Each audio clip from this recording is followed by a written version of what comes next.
Jazakallah.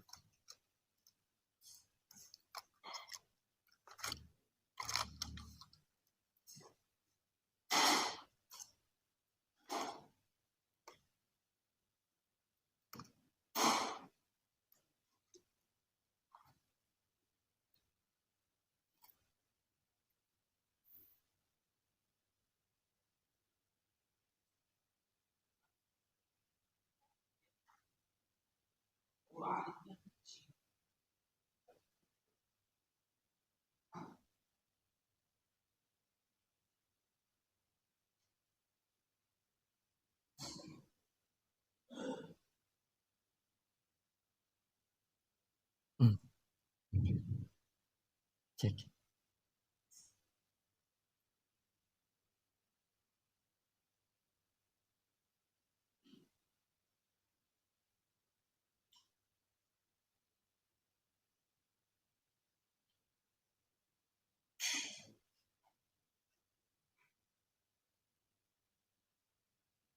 Bagaimana kita sudah bisa mulai? Cek.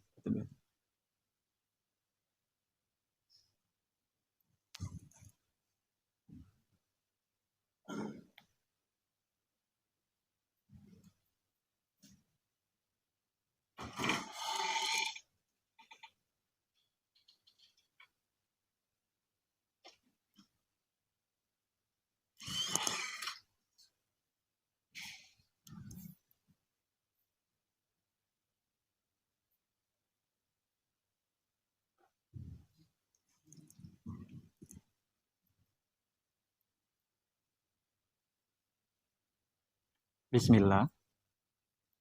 Dia sisipkan waktunya. Kemudian yang kelima, dia betul-betul paham ilmu itu. Kemudian yang keenam, dia menghadirkan hatinya saat belajar. Maka kata Syekh Shalih Al Fauzan hafizahullah, hadza huwa ta'allum. Ini yang disebut namanya belajar. Ini yang disebut dengan belajar. Jadi belajar itu teman-teman, ya, atau ilmu itu dibutuhkan belajar. Kemudian yang kedua dibutuhkan perhatian yang lebih. Kemudian yang ketiga butuh semangat yang besar. Kemudian yang keempat butuh waktu. Dan yang kelima butuh pemahaman. Dan yang keenam butuh menghadirkan hati. Hati selalu hadir. Dan ini baru disebut belajar. Jadi kalau ada yang pengen belajar tapi dia tidak menempuh sebab-sebab ini, maka itu namanya bukan belajar, tapi itu bermimpi, berangan-angan. Semoga Allah Subhanahu wa taala membantu kita dalam mempelajari ilmu dan menempuh sebab-sebabnya supaya kita bisa berhasil dalam bidang-bidang ilmu. Innahu waliyyu dzalika wal qadiru alaih. Baik, kita lanjutkan pertemuan kita di dalam membahas wazan 4 tambah 2. Baik. Titik yang kedua atau I yang kedua atau di cetakan lama B, tambahan 2 huruf pada aslinya. Ini kita masih melanjutkan wazan 4 tambahan 2 huruf. Ya. Bisa dilihat? Kalau cetakan baru? Ibas, cetakan baru halaman berapa? Halaman berapa? 29. 28 ya. Tambahan 2 huruf pada aslinya. 2 huruf pada aslinya. Aslinya ini berapa? 4. Jadi 2 huruf tambahan tambah 4 huruf asli. Kalau bahasa kita 4 asli tambah 2 huruf tambahan. 4 huruf asli tambah 2 huruf tambahan. Jadi totalnya 6 huruf. Teman-teman, ada wazan yang kita sudah lewati, 6 huruf juga totalnya. Wazan apa itu? 3 tambah 3. 3 tambah 3, 6 huruf juga totalnya kan? Tapi bedanya dia 3 tambah 3 dan 4 tambah 2. Bedanya kalau 3 tambah 3 aslinya 3, tambahannya 3 huruf. Kalau ini dia 4 huruf aslinya dan 2 huruf tambahannya. Sama-sama 6 tapi beda ceritanya. Kalau di atas kemarin 4 tambah 1 cuma 1 wazannya. Tafa'alala, ada tambahan ta. Ummahatnya. Ini 4 tambah 1 yang kemarin kita sudah ambil. Tafa'alala. 4 tambah 1. Kan 5 huruf. Totalnya kan. Ada nggak wazan yang 5 huruf juga, tapi bukan 4 tambah 1? Apa itu? 3 tambah 2, betul banget. 3 tambah 2. Jadi 3 tambah 2 dan 4 tambah 1, totalnya memang 5 huruf, tapi beda ceritanya. Dan beda pola bacanya, beda teknik, strategi bacanya. Sekarang kita akan membahas 4 tambah 2. Baik, kita baca. Tambahan 2 huruf pada aslinya. Aslinya maksudnya 4. Jadi di sini tabalik ya. 2 tambah 4. Kalau bahasanya kita 4 tambah 2. Dan ini ada 2 bab. Maksudnya ada 2 wazan. Ya. Wazan yang pertama if'an lala. Wazan yang kedua nanti if'alalla. Ya, if'an lala ini tambahan apa di sini? Ingat 4 tambah 2. Tambahan apa di sini? Alif dan nun. Baik. Dan tambahan dia di sini jenisnya tambahan sa'altumuniha. 10 huruf tambahan. Kalau wazan yang kedua if'alalla, dia tambahan apa di sini? Alif dan lam. Karena aslinya fa'alala. Aslinya fa'alala tapi ditambahkan alif dan lam di ujungnya, ya. Atau di akhirnya, maka jadilah dia if'alalla. Baik, kita masuk wazan yang pertama. Bab 1 wazan yang pertama if'anlala. Tambahan alif dan nun. Yaitu ditambahkan alif pada awal dan nun setelah ainnya. Yaitu ditambahkan alif pada awal dan nun setelah ain. Baik. Contoh. Ihron jama artinya terkumpul. Ihron jama artinya terkumpul. Ifrangqa'a artinya terpisah. Baik, kita lanjut baca. Jika sebuah kata diubah ke dalam bab ini, maka bermakna menunjukkan hasil dari pekerjaan sebelumnya. Biasanya diterjemahkan dengan awalan ter. Baik.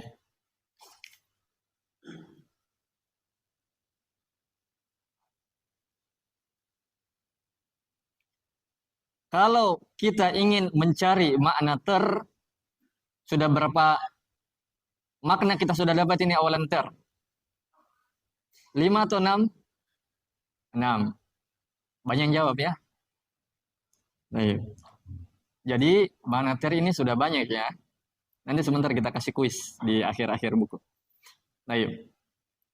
Kalau tadi mudah ya, karena kita sudah review memang ya beberapa pertemuan tentang makna ter. Ya, biasanya kalau belum direview, belum kita lihat-lihat memang dan belum kita baca-baca, ini biasanya sulit kita jawab. Kecuali yang ingatannya seperti Imam Bukhari atau di bawahnya. Baik. Contoh ihron jama. Teman-teman, kalau ihron jama wazan aslinya apa ini? Wazan mujaradnya. Harjama, fa'alala. Harjama. Harjama itu mengumpul. Tapi kalau ditambahkan alif dan nun, jadinya ihron jama, artinya terkumpul. Baik. Ifron ko'a, artinya terpisah. Ini kata aslinya apa? Fa'alala. Apa itu? Farqo'a. Ya, farqo'a itu memisah. Tapi ifron ko'a, artinya terpisah. Ya, taib. Ini tambahan alif dan nun. Jadi satu aja maknanya. Kemudian bab yang kedua. Maksudnya wazan yang kedua dari 4 tambah 2 if'alalla, tambahan alif dan lam di akhirnya. Contoh apa? Yaitu ditambahkan alif di awal dan huruf yang sejenis dengan lamnya. Sejenis dengan lam di akhirnya. Ya.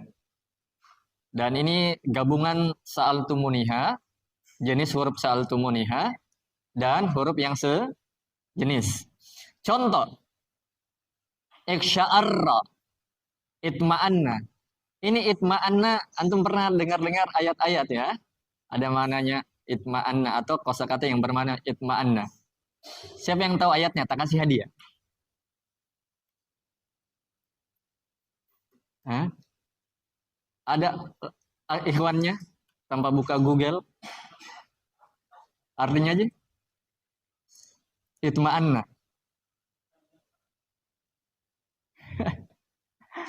Ummahatnya ada yang bisa tanpa buka Google? Ya apa? Nah, itu dia. Ya ayuhal nafsu mutmainnah ya kalau apa kol-kolanya mutmainnah.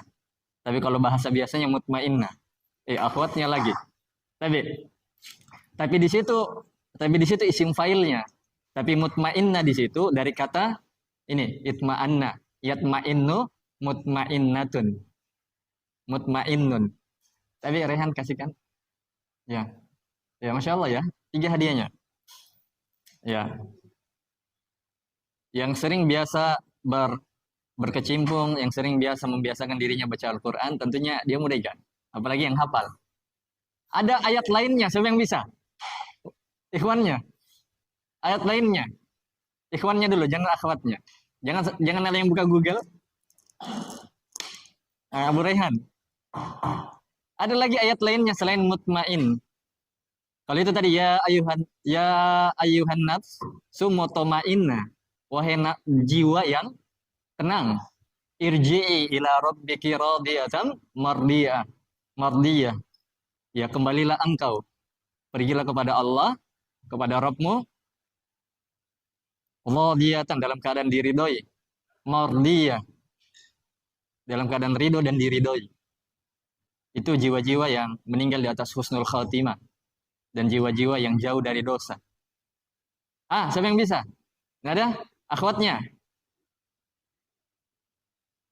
Hah?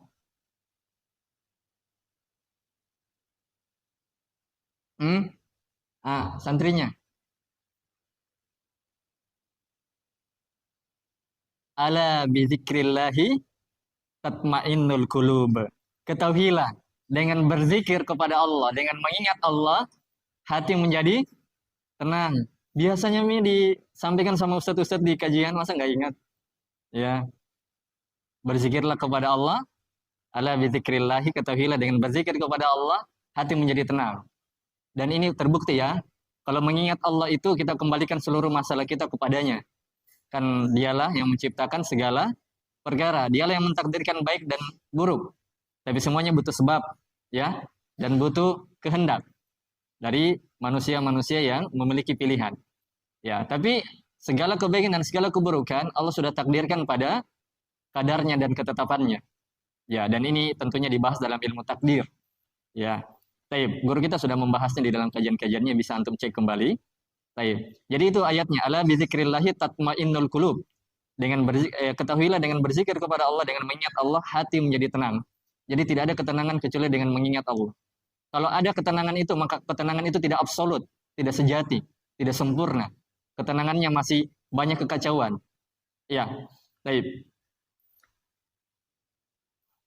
Inilah dia wazannya, itma'anna, wazan if'alallah. Masya Allah ya.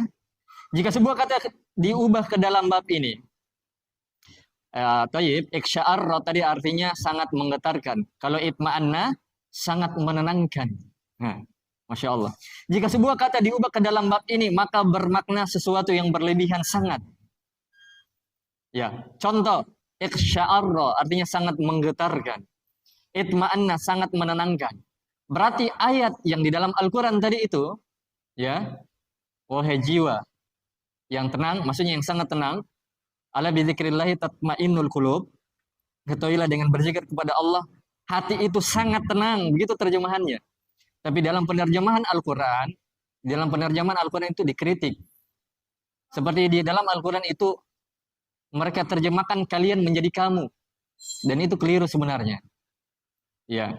Kemudian juga diantaranya itu ayat yang ini, itma'anna, tatmainnul qulub, tidak diterjemahkan dengan sangat. Ya, dan itu kesalahan kecil memang, tapi fatal akibatnya. Ya, tidak memberikan hak ke dalam bahasa Arab. Ya, baik.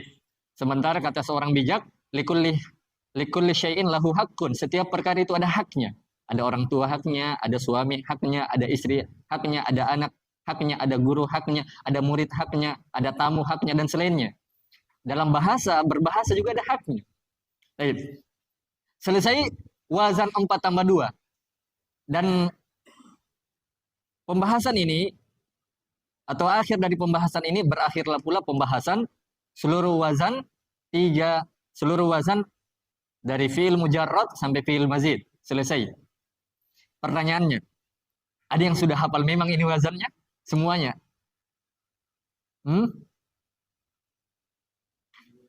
Belum ada? Ummahatnya sudah ada yang hafal semua wazannya ini? Karim sudah hafal? Yusuf sudah hafal? Muhajir? Ya, Masya Allah ya. Kalau sebagian ikhwat, ada yang bisa? Sandi? Abu Rehan? Ya, baik. Kalau tidak ada yang hafal, maka PR-nya antum pekan depan hafal. Ya, PR-nya antum hafal. Dan kita ujiankan di hari Rabu. Jadi PR-nya adalah menghafal dan itu sekaligus ujiannya kita. Dan semuanya harus bunyi. Ya, mau yang sering datang, mau yang tidak sering datang, mau yang ya baru-baru datang, enggak apa-apa. Ya, hafal saja. Oke? Jadi PR-nya. Taib. Yang bisa nanti kita kasih lagi hadiah. Yang bisa semuanya ya. Taib. Jadi itu ujiannya pekan depan apa? Hafal wazan seluruhnya. Dari 4 tambah dari mujarrad asli 3, asli 4 atau mazid yang aslinya 3 tapi ada tambahannya dan yang aslinya 4 tapi ada tambahannya. Adapun maknanya enggak usah dulu. Ya. Enggak usah. Kalau dengan maknanya ini ya. Nanti kita masuk UGD. Ya. Untuk teman-teman. Ya. Baik. Jadi PR-nya Tia untuk ikhwan dan akhwat semuanya. Baik. Kita baca sedikit lagi, masih tersisa 18 menit. Sebelum kita lanjut ada pertanyaan? Sebelum kita lanjut ada pertanyaan? Ya, Abu Aimar.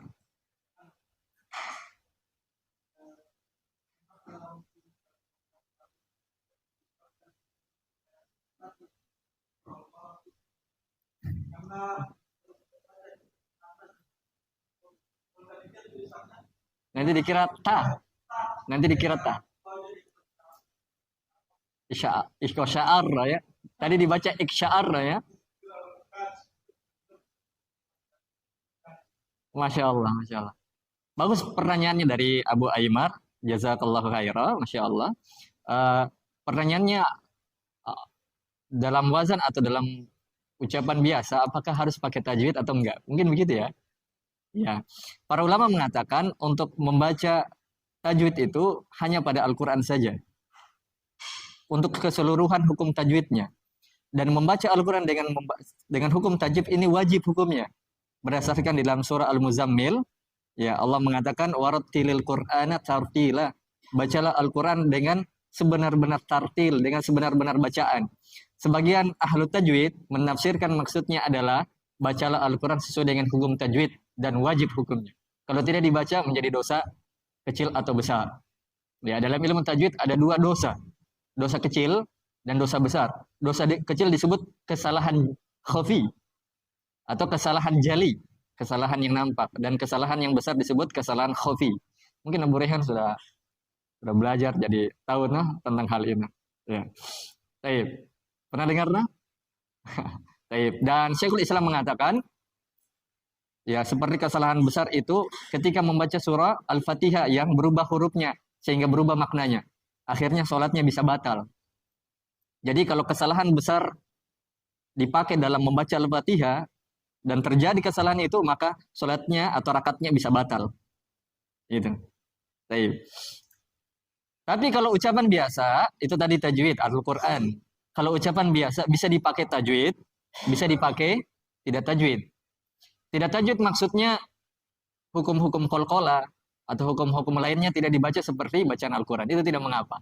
Ya, dan itu akan mudah dipahami oleh orang Arab. Karena itma'anna, adakah kata lain yang semisal dengan dia? Qasa'arra juga, kalau dibaca iksya'arra, adakah kosakata lain yang mirip dengan dia? Nah, kecuali ada kemiripannya, maka perlu ada pembedaan. Ya, kalau ada kemiripan kosakata lainnya, maka butuh perbedaan. Ya, tapi kalau tidak ada miripnya, cuma satu-satunya saja kosakata itu, ya mau dibaca tajwid atau tidak tajwid, la ba'sa insyaallah ta'ala. tidak ada masalah. Bisa dipahami? Ada pertanyaan lagi yang lain? Umatnya ada pertanyaan?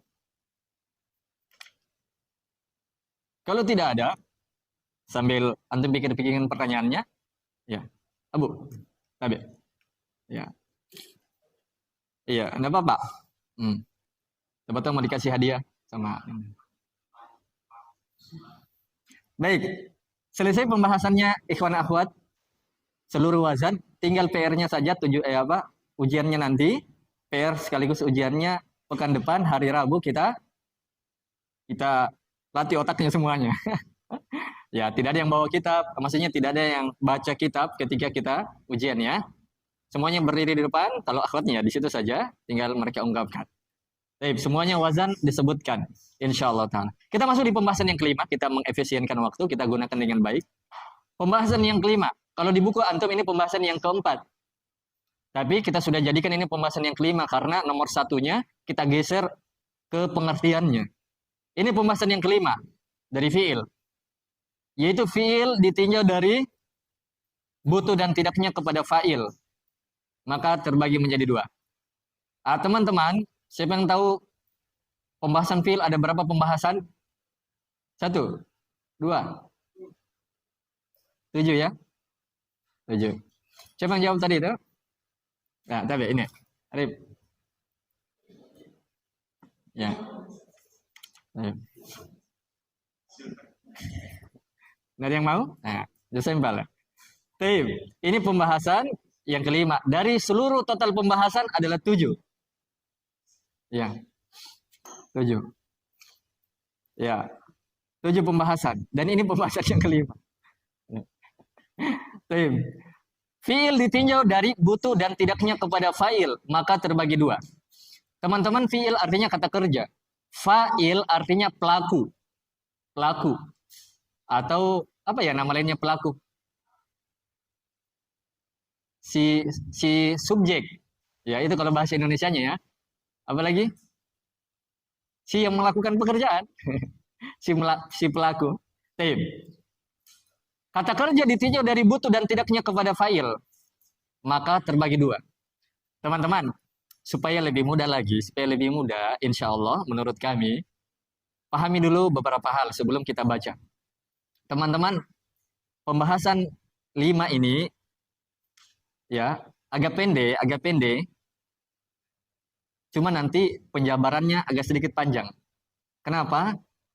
Karena ini agak beda dengan bahasa Indonesia. Mirip tapi beda. Bedanya, kalau bahasa Indonesia kita langsung baca saja. Kosakatanya sudah tetap. Tapi dia ini ada harokat-harokat perubahannya.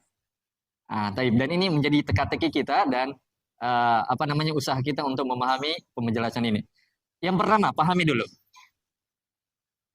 Yang namanya pekerjaan pasti ada pelakunya. Yang namanya pekerjaan pasti ada orang yang melakukannya. Ada sesuatu yang melakukannya. Entah sesuatu itu adalah manusia atau selain dari manusia. Mau dia jin, mau dia hewan atau makhluk dan selainnya. Ya. Oke, mau dia benda hidup atau mati. Intinya pekerjaan itu ada si pelakunya. Pelakunya ini bisa benda hidup atau bisa benda mati. Ya. Baik. Itu pahami dulu. Dan ini sepakat seluruh orang-orang yang beragama atau tidak beragama. Ya. Bisa dipahami? Baik. Dan ini sebenarnya rumus ini atau pemahaman ini adalah pemahaman yang bisa membantah orang-orang ateis. Ya, yang tidak bertuhan. Karena mereka meyakini dunia ini tidak ada penciptanya. Ya, sementara para ahli sejarah atau para ahli tentang geografi, mereka sepakat atau astronomi, mereka sepakat bahwa seluruh di dunia ini atau alam semesta ini ada satu unsur yang tidak bisa ditolak. Ada satu unsur yang disepakati. Apa itu? Gerak. Sementara gerak kalau dalam ilmu fisika apa? Gerak itu tidak bisa terhasilkan kecuali harus ada gaya dan usaha. Ya, yang belajar fisika mungkin ya. Jadi gerak itu tidak mungkin bisa terjadi kalau tidak ada usaha dan gerak. Bisa dipahami? Pertanyaannya, siapa yang menggerakkan seluruh alam semesta? Yang terjadi teori Big Bang, kalau ada yang tahu ya tentang pelajaran itu. Atau terjadi perputaran rotasi. Siapa yang bisa gerakan itu? Orang-orang ateis mengatakan tidak ada, semuanya terjadi. Tapi Rumusnya tidak bisa di apa? Tidak bisa diikuti orang-orang teis. Rumusnya memang harus ada yang menggerakkan. Nah, kata para ahli sejarah atau sejarah astronomi mengatakan bahwa itu pasti ada yang menggerakkan, yang maha menggerakkan. Maka carilah berbagai agama yang menjelaskan hal itu, dan tidak ada yang sempurna menjelaskan tentang alam semesta kecuali Islam saja. Ya, jadi terbantahkan orang-orang ateis teori mereka dan filsafat yang terlalu mendalam, ya, sehingga mengatakan bahwa Tuhan itu tidak ada. Baik. Intinya harus tahu dulu bahwa setiap perbuatan pasti ada pelakunya. Mau dia makhluk hidup atau benda mati. Baik. Yang kedua, di pembahasan ini yang kelima, ada nanti dua istilah yang antum harus selalu ingat. Fi'il ma'lum dan fi'il majhul. Fi'il ma'lum dan fi'il majhul. Dua istilah itu apa? Nanti kita jelaskan. Ada di buku. Baik. Dua istilah itu antum harus pahami. Nanti insya Allah ta'ala. Yang ketiga. Sebelum kita masuk pemanasan yang ketiga. Teman-teman. Fi'il majhul. Karena tadi ada fi'il ma'lum, ada fi'il majhul. Fi'il majhul itu dibuat dari fi'il ma'lum. Begini teman-teman. Kalau fi'il mazid dibentuk dari fi'il apa? Mujarrad. Kenapa? Karena fi'il mazid dia sebenarnya ada huruf tambahan yang sebenarnya dia ada huruf aslinya. Huruf aslinya itu disebut fi'il mujarrad. Jadi fi'il mazid itu yang sudah ada tambahan hurufnya berasal dari fi'il yang semuanya huruf asli. Jadi pahami? Nanti di sini di buku ini ada namanya fi'il ma'lum dan fi'il majhul. Tapi ingat, fi'il majhul ini dibentuk dari fi'il ma'lum. Jadi asalnya, kata dasarnya adalah fi'il ma'lum. Tapi fi'il ma'lum bisa berubah nama menjadi fi'il majhul. Kenapa bisa? Nanti ada sebabnya. Sebagaimana fi'il mujarrad bisa menjadi fi'il mazid karena ada sebabnya. Apa sebabnya fi'il mujarrad bisa menjadi fi'il mazid? Ketika fi'il mujarrad itu sudah ada tambahan hurufnya. Maka fi'il ma'lum begitu pula. Fi'il ma'lum bisa berubah menjadi fi'il majhul karena ada sebabnya. Sebabnya ini perlu kita tahu. Baik, kita masuk di buku. Kita ulangi tadi. Ada 3 pendahuluan sebelum masuk buku ini. Apa itu? 1. Perbuatan pekerjaan pasti ada yang melakukannya, pasti ada pelakunya. Yang melakukan itu disebut pelaku atau subjek dalam ilmu bahasa Indonesia. Yang kedua, yang perlu kita ketahui di dalam pembahasan ini yang kelima tentang fi'il, ada 2 istilah yang harus kita selalu ingat. Namanya fi'il ma'lum dan fi'il majhul. Ya. Kemudian yang ketiga, fi'il ma'lum yang akan membentuk fi'il majhul. Atau tadi kita bahasakan fi'il majhul dibentuk dari fi'il ma'lum. Dan ada sebabnya kenapa fi'il ma'lum bisa menjadi fi'il majhul. Baik, diingat baik-baik ini. Kita baca. 1. Fi'il ma'lum. Teman-teman, fi'il artinya kata kerja. Ma'lum ini sudah jadi bahasa Indonesia. Apa itu ma'lum? Ya, diketahui. Tapi kalau bahasa Indonesia, ini perkara ma'lum. Lumrah. Tadi bahasa Indonesianya sudah diketahui. Maklum dalam bahasa Indonesia kita buka KBBI, di antara kandungan maknanya adalah perkara yang sudah berjalan di tengah manusia dan sudah ditahu. Itu maknanya. Ya, ada di sini sarjana bahasa Indonesia. TMB Abu? Abu? TMB maklum ini artinya ya, sesuatu yang sudah berjalan di manusia, di tengah manusia dan sudah diketahui secara keumuman orang. Ya. Ini perkara maklum. Nama lainnya tadi ma'ruf. Ya, taib. Jadi maklum itu artinya sudah diketahui. Berarti ini fi'il, ketika fi'il dengan maklum digandingkan berarti maknanya apa? Kata kerja yang sudah diketahui. Dan yang diinginkan di sini diketahui atau maklum yang diinginkan pelakunya. Ingat, yang diinginkan kata maklum yang sudah diketahui artinya pelakunya.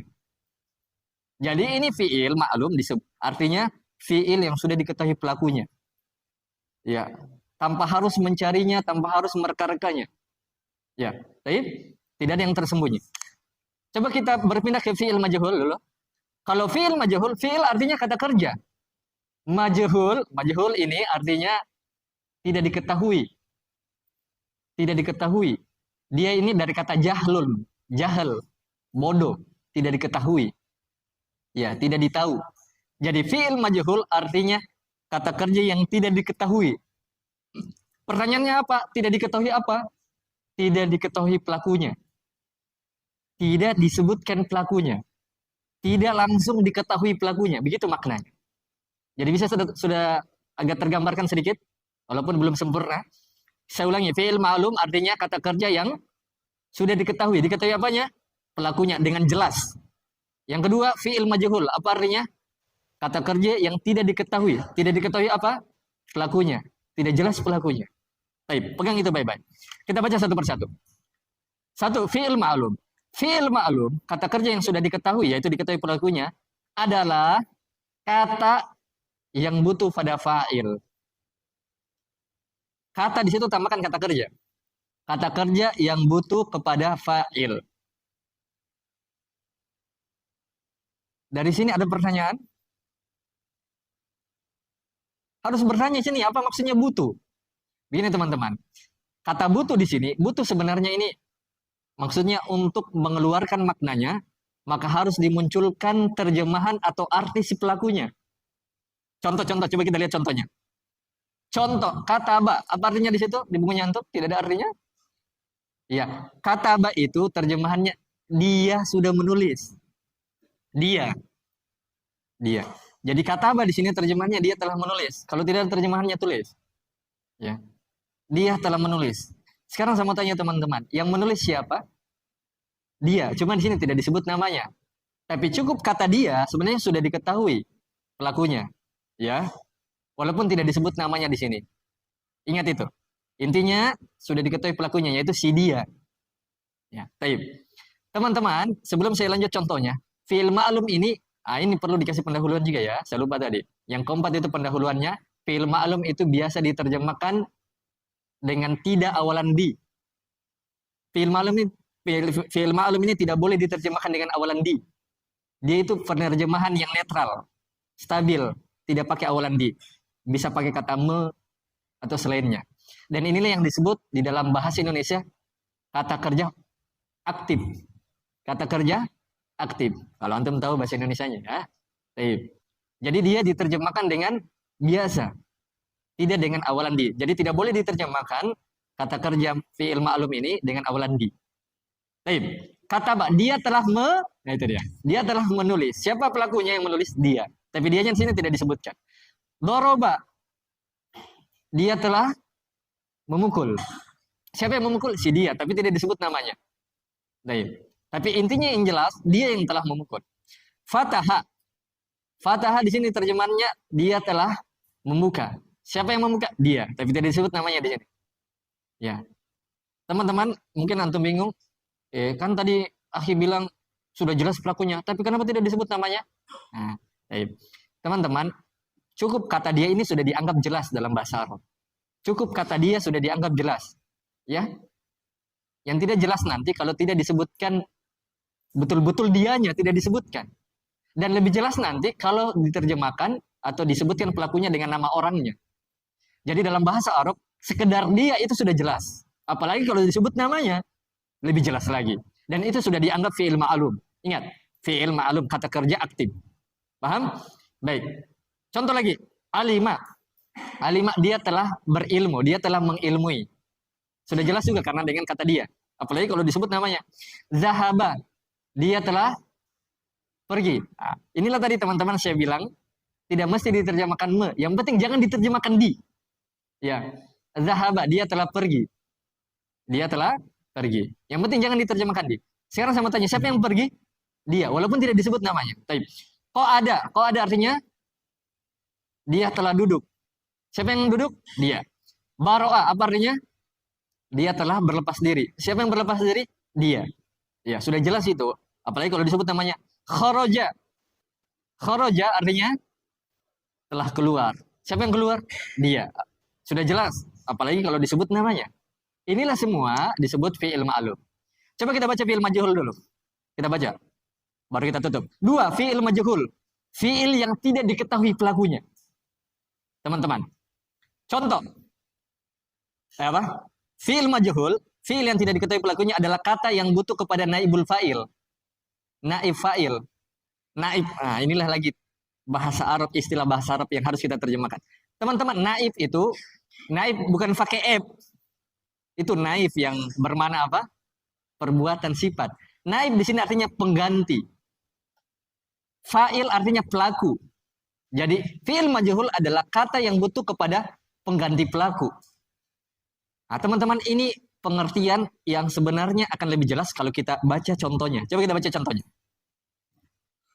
Kutiba itu artinya telah ditulis atau dia telah ditulis. Terjemahkan dia. Dia telah ditulis. Teman-teman, ini kutiba dibentuk dari kataba. Coba lihat kataba tadi di atas. Saya sudah bilang, fi'il majhul itu dibentuk dari fi'il ma'lum. Fi'il majhul dibentuk dari fi'il ma'lum. Kutiba hanya dirubah harokatnya, padahal tadinya dibaca kataba. Kalau fi'il majhulnya kutiba artinya dia telah ditulis. Teman-teman coba perhatikan kalimat ini. Dia telah ditulis. Kalimat ini siapa pelakunya? Dia telah ditulis. Kalau kataba, dia telah menulis. Yang menulis dia. Kataba, fi'il ma'lum tadi. Tapi kutibah, dia telah ditulis. Tadinya dia yang menulis, sekarang dianya yang ditulis. Paham? Sekarang saya mau tanya, ada pelakunya di situ? Inilah yang disebut dengan fi'il majhul. Tidak diketahui pelakunya. Karena penerjemahannya dia selalu pakai kata di. Dia telah ditulis. Ada pelakunya di sini? Nggak ada. Pelakunya tidak disebutkan. Jangankan pakai dia telah menulis si dia, tidak disebutkan begitu. Di sini langsung disebutkan, dia telah ditulis. Yang menulis siapa? Ya ditahu. Jangankan kata dia saja tidak ditambahkan di sini, nama orang saja tidak disebutkan. Saya ulangi, pelakunya disembunyikan, tidak disebutkan. Paham? Inilah yang disebut dengan fi'il majhul. Tapi satu contoh saja, insya Allah Ta'ala di pertemuan pekan depan. Nah, nanti saya jelasin lagi lebih gamblang, lebih jelas, insya Allah Ta'ala di pertemuan berikutnya. Tapi ini yang menjadi kunci juga dalam membaca kitab kuning atau dalam Al-Quran dan hadis, karena fi'il majhul ini kata-kata yang diterjemahkan dengan awalan di biasa dipakai dalam ayat. Contohnya ayat puasa. Ya ayyuhalladzina amanu kutiba alaikumusyamu. Ya. Wahai orang-orang beriman, telah diwajibkan puasa. Telah diwajibkan puasa. Siapa yang diwajibkan di sini? Puasa. Siapa yang mewajibkan? Tidak disebut dalam ayatnya. Nah, tapi nanti teman-teman saya akan sebutkan beberapa hikmah kenapa orang Arab pakai fi'il majhul ini. Ada nanti hikmahnya. Di antara hikmahnya supaya tidak digibahi orang yang melakukannya. Misalnya duriba, dia telah dipukul. Kutilah, dia telah dibunuh. Tidak disebutkan pelakunya supaya menyembunyikan aib. Yang kedua, tidak disebutkan karena pelakunya itu maklum. Pelakunya itu sudah diketahui semuanya orang. Seperti ayat tadi itu, ya ayyuhalladzina amanu kutiba alaikumussyam. Wahai orang-orang beriman, telah diwajibkan kalian puasa. Tidak disebutkan pelakunya di dalam karena pelakunya itu sudah ditahu. Siapa yang wajibkan puasa? Allah. Itu di antara hikmahnya. Dan masih ada hikmah-hikmah lain kenapa ada fi'il majhul ini dalam bahasa Arab. Baik, sampai di sini dulu, lebih dan kurangnya mohon dimaafkan. Yang benarnya datangnya dari Allah, yang salahnya datangnya dari pribadi kami sebagai manusia biasa. PR-nya apa? Menghafal wazan fi'il mujarrad seluruhnya dan fi'il mazid. Dan itu sebagai ujian di hari Rabu, insyaallah taala. Baik, sebagai penutup, Imam Asy-Syafi'i rahimahullah berkata, "Isbir ala murril jafa muallimin, fa inna rusubal ilmi fi nafaratihi. Wa man lam yadhuq murra ta'allumi sa'atan tajarru'a dhullal jahli tula hayatihi. Wa man fatahu ta'limu waqta syababi fakabbir alaihi arba'an liwafatihi." Kata Imam Asy-Syafi'i rahimahullah, ya, bersabarlah engkau terhadap kejelekan gurumu, kekurangan gurumu. Ya, karena sesungguhnya kegagalan itu dalam menuntut ilmu karena lari dari gurumu. Artinya tidak mau lagi belajar. Kemudian kata beliau, barang siapa yang belum pernah merasakan pahitnya menuntut ilmu, walaupun sesaat, maka dia akan merasakan hinanya kebodohan sepanjang hidupnya. Dan kata beliau, barang siapa yang tidak menuntut ilmu di waktu mudanya, maka bertakbirlah kepadanya 4 kali sebagai tanda kebinasaannya. Baik, semoga bermanfaat. Lebih dan kurangnya mohon dimaafkan. Subhanakallahumma wa bihamdika asyhadu an la ilaha illa anta astaghfiruka wa atubu ilaik. 3 kata untuk semuanya, selalu semangat belajar. Wabillahi taufiq wal hidayah. Assalamualaikum warahmatullahi wabarakatuh.